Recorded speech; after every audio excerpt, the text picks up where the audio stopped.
In almost every one of his lectures, Gurdjieff reverted to a theme which he evidently considered to be of the utmost importance, but which was very difficult for many of us to assimilate. This is Ouspensky commenting in Chapter 4 of In Search of the Miraculous. There are, Gurdjieff said, two lines along which man's development proceeds, the line of knowledge and the line of being. In right evolution, the line of knowledge and the line of being develop simultaneously, parallel to and helping one another. But if the line of knowledge gets too far ahead of the line of being, or if the line of being gets ahead of the line of knowledge, man's development goes wrong, and sooner or later it must come to a stop. People understand what quote-unquote knowledge means, and they understand the possibility of different levels of knowledge. They understand that knowledge may be lesser or greater, that is to say, of one quality or of another quality. But they do not understand this in relation to quote-unquote being. Being, quote-unquote, for them means simply existence, as opposed to just non-existence. They do not understand that being or existence may be of different levels and categories. Take, for instance, the being of a mineral and the being of a plant. There are different levels of being. The being of a plant and of an animal, again, a plant and an animal is different levels of being. The being of an animal and of a man is a different being, different levels of being. But the being of two people, get this,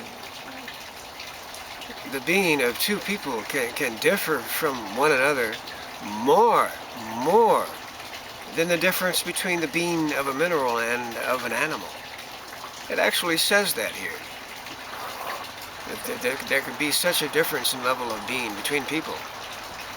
This is exactly what people do not understand.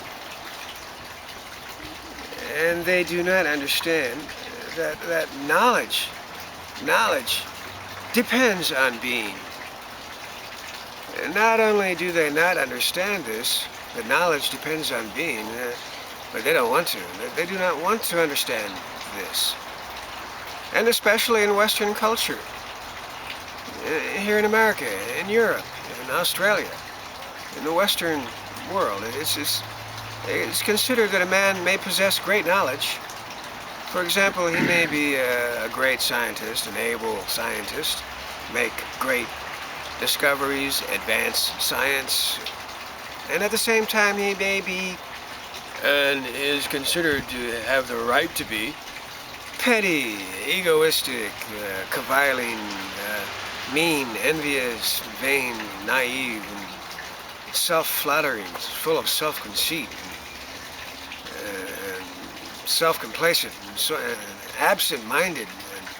And yet it seems to be considered here that a professor must always forget his umbrella everywhere. And yet it is his being. And people think that his knowledge does not depend on his being. People think that knowledge does not depend on being.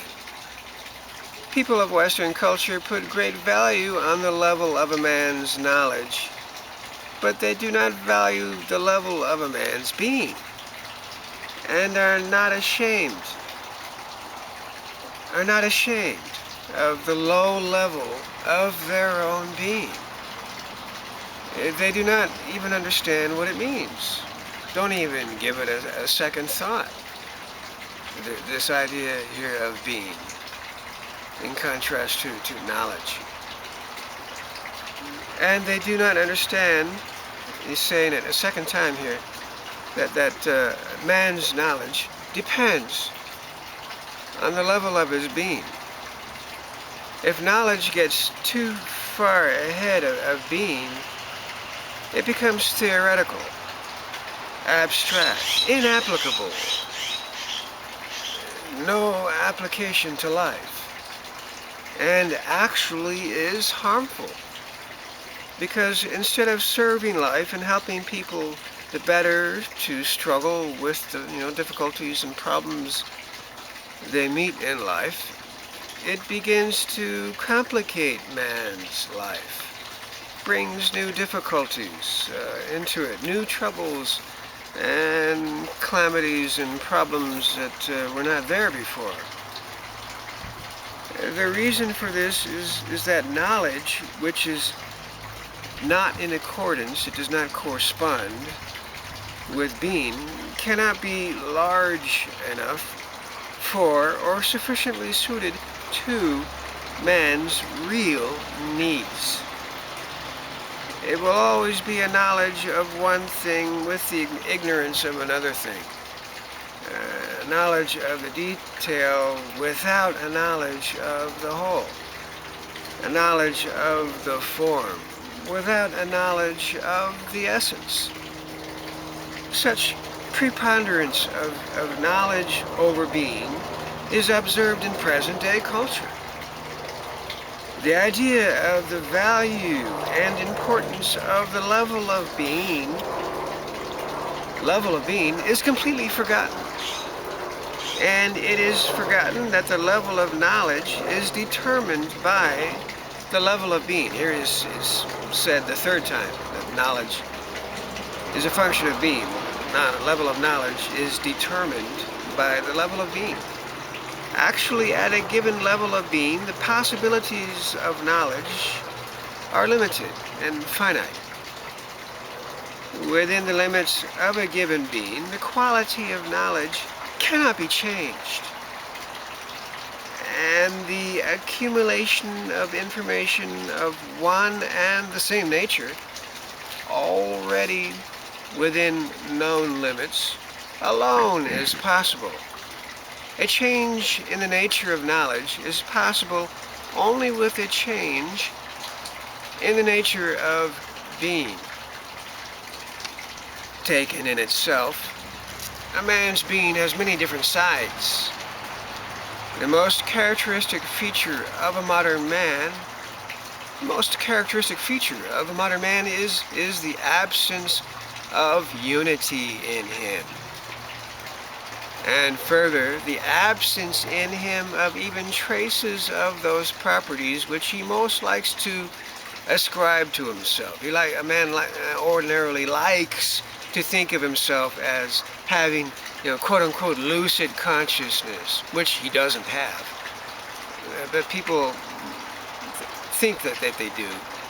And people ascribe to themselves, man ascribes to himself, free will, which he doesn't have. A permanent ego or true self, real I, which he does not have. And the ability to do. It may surprise you if I say that the chief feature of a modern man's being, which explains everything,